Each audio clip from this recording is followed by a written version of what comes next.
Welcome back mga kaaldab. Ito na naman po ang inyong lingkod, si Mr. Destiny. At magbibigay po tayo ng pinakamainit na update po ngayon sa social media. Well, marami po nagtanong, marami pong nagkomento mga kaaldab na naandito na nga po raw sa Pilipinas ang mga kasamahan ni Alden Richards o yung mga nakasabay po ni Alden Richards. Pero si Alden Richards po, wala pa pong update kung narito na nga po siya sa Pilipinas. Pero gaya ng sinabi natin mga kaaldab, may mga point na po pwedeng dumiretso na po siya sa South Korea. Di po ba? Sabi ko nga po sa inyo, basta't kay Alden Richards, hindi po tayo magpapahuli. Hindi po tayo magpapa-apekto sa mga nababasa po natin, sa mga napapanood po natin. Basta ako, kung ano lang po yung latest, kung ano lang po yung trending, kung ano lang po yung mga pinag-uusapan, doon lang po tayo. Sa ngayon mga kaaldab, syempre topic nila si Alden at yung mga issue po, di po ba, kay Catherine.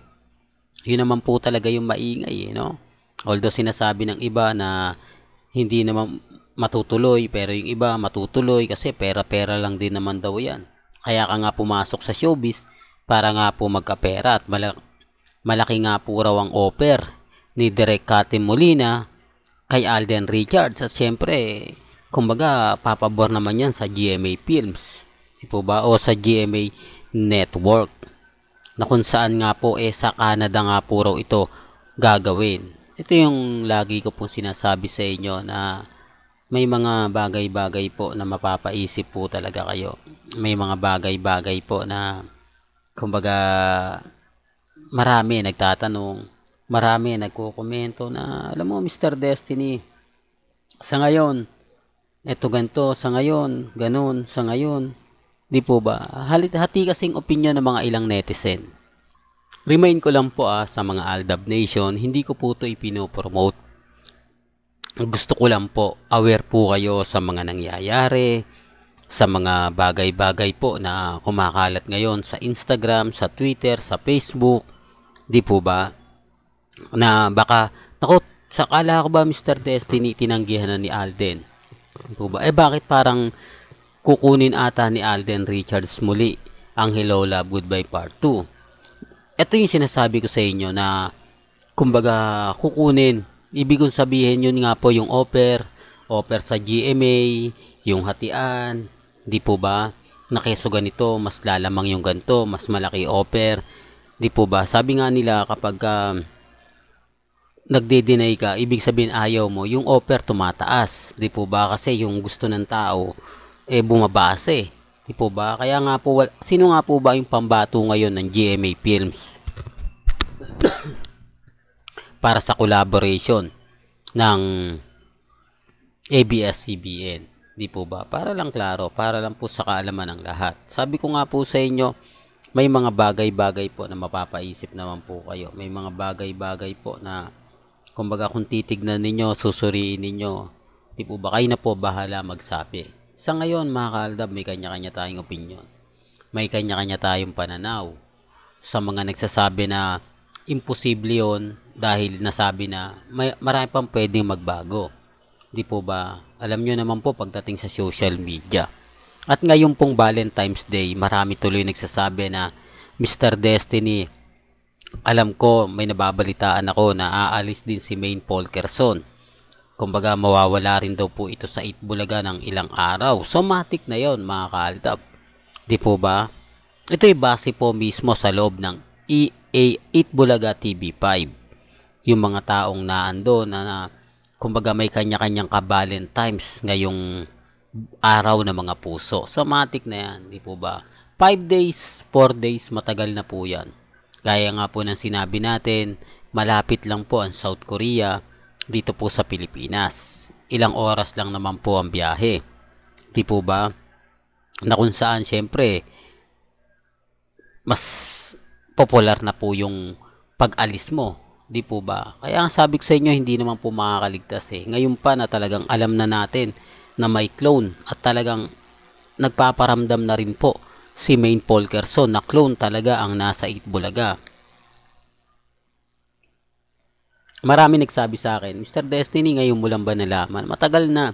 May mga point kasi mga kaaldab na hindi natin yan ina-address. Dahil nakatutok lang po tayo kila Alden at kay Main. Ngayon na marami ng request sa mga mamis, mga titas, mga senyor na Mr. Destiny, imbestigahan mo nga si Mengay ngayon sa Eat Bulaga na talagang ganito ganyan, etc. etc. Tama naman po sila. Si Mengay, kahit wala pong makeup, napakaganda. Si Mengay, kahit sabihin na natin na nagpapapangit siya ng mga panahon ng kalye serye, labas pa rin po yung ganda niya. Hindi, para lang klaro, wala siyang muscle sa mukha, hindi siya nagkakaroon ng kumbaga goiter. Ibig sabihin yung Adam Sapol po ba tawag doon mga kaaltab? Alam naman po natin sa lalaki lang po may mga bagay-bagay na ganon. Pero wala pong problema yan. Kumbaga may kanya-kanya tayong pananaw, may kanya-kanya tayong opinyon. Pero gaya nga po na sinabi natin, ano nga po ba rason? Hindi po ba? Ano nga po ba ang mga dapat na nakikita natin? Real talk mga kaaldab. Kayo na po bahala magkomento. Well, ibabalik ko ulit ito itong kwento natin na gaya po ng lagi kong sinasabi sa mga mami, sa mga tita, sa mga senyor, alam na alam po ito. Ito'y para lang po sa mga baguhan, sa mga dumadaan at bumibisita sa channel natin. Kung mapapansin nyo, bakit ang Aldab hindi magawang idemanda ng pamilya Paul Garson, pamilya Mendoza? Di po ba? Ito yung mga nagtatanong sa akin na mga baguhan lang, 2023, 2024. Hindi nyo po ba naiisip sa mga dumadaan sa channel ko na bakit ang Aldab na mayagpag hanggang 2015 hanggang 2024? Walang nagpahinto man lang kahit ang pamilya Mendoza, pamilya Paul Garson. Hindi, para lang klaro, kasi yung iba napapaisip parang may punto naman yung sinasabi ni Mr. Destiny na bakit nga po ba hindi nila pinatigil?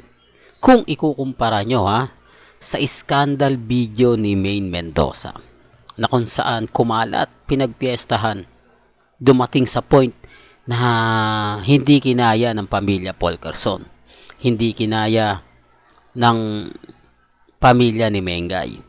Agad-agad pumunta ng NBI si Nanay Dab, Rams David at si Kiko ba yun? Mga kaaldab, correct me if I'm wrong kung ito yung handler ni Main Mendoza, kasi dalawa yun meron pang isa si kay Alden, kalimutan ko na po yung pangalan correct me na lang if I'm wrong.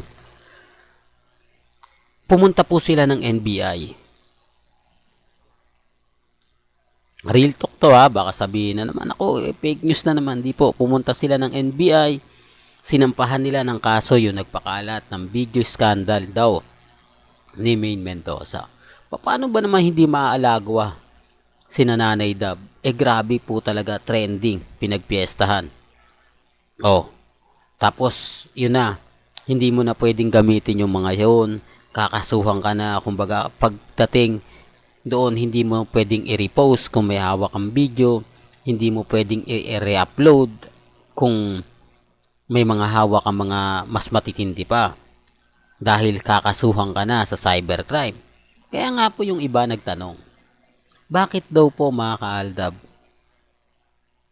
ang Aldab hindi kinasuhan? Ano nga po raw pagkakaiba sa may anak ka na, kasal na kayo ni Mengay sa iskandal? Hindi po ba? Di po ba iskandal din yon? May anak na kayo ni Menga, ni Alden, kasal na kayo. Bakit hindi po nagawa ni Nanay Dab, Rams David, na sampahan ng Aldab? Bakit hindi rin magawa ng pamilya Paul Garson na pumunta sa NBI kasuhan ng Aldab na nagpapakalat na may kasal na sila ni Mengay? Hindi, para lang klaro, sa tingin nyo. Hindi, sinasabi ko lang po ito sa mga baguhan. Alam ko, mga Aldab Nation, alam nyo po yan. Pero mas maganda nga po ba, di po ba, paulit-ulit ko itong sinasabi para po dun sa mga baguhan? Real talk. Well, hanggang dito na lang po ang ating latest updates. Kaya kung gusto nyo pa po ng pinaka-latest at sariwang update, abay tumutok lang po kayo dito po sa channel ni Mr. Destiny para updated po kayo sa mga latest at sa mga bagong video po na ilalabas po natin maya maya lang. Hanggang sa muli, salamat po sa panonood at pakikinig.